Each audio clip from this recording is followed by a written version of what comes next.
سابق وزیر اور تلنگانہ قانون ساز کونسل میں اپوزیشن کے سابق لیڈر محمد علی شبیر نے الزام لگایا کہ وزیر اعظم نریندر مودی نے تلنگانہ کی تشکیل پر متنازع بیان صرف ان ناانصافیوں کو چھپانے کے لیے دیا ہے جو انہوں نے تلنگانہ اور آندھرا پردیش دونوں تلگو ریاستوں کے ساتھ کی ہیں۔ چاشمبے کے روز گاندھی بھون میں ٹی پی سی سی کے working president Mahesh Kumar Goud, youth Congress صدر شیو سینا ریڈی، حیدرآباد کانگریس اقلیتی ڈپارٹمنٹ کے چیئرمین سمیر ولی اللہ اور دیگر قائدین کے ساتھ ایک پریس کانفرنس سے خطاب کرتے ہوئے شبیر علی نے کہا کہ وزیر اعظم کی طرف سے 2013 میں پارلیمنٹ میں آندھرا پردیش تنظیم بناؤ کے قانون کو منظور کرنے کے طریقہ کار پر سوال اٹھانا مضحکہ خیز ہے۔ 2013 میں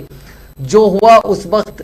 مودی ممبر پارلیمنٹ بھی نہیں تھے۔ انہوں نے کہا کہ اپنی تقریر میں تخلیاتی کہانی سنانے کے بجائے مودی کو پارلیمنٹ کے ریکارڈز کے ساتھ حقائق کی جانچ پڑتال کرنی چاہیے۔ انہوں نے کہا کہ تلنگانہ کی تشکیل کے بل پر پارلیمنٹ کے دونوں ایوانوں میں بحث ہوئی اور اسے طے شدہ پارلیمانی اصولوں اور طریقہ کار کے مطابق منظور کیا گیا۔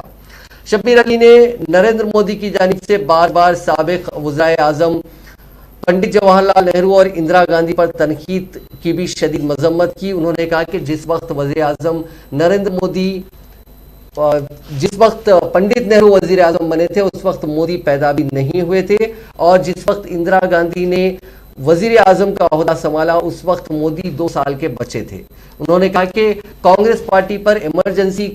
کے بہانے بار بار تنقید کرنا غلط ہے۔ ایمرجنسی کانگریس پارٹی نے 21 مہینے کے لیے لگائی تھی اور 1977 کے انتخابات میں عوام نے کانگریس پارٹی کو اس کی سزا بھی دے دی تھی، لیکن اس کے بعد کانگریس پارٹی نے 5 بڑے انتخابات جیتے جن میں 1980، 1984، 1991، 2004 اور 2009 کے عام انتخابات ہیں۔ لہٰذا مودی کو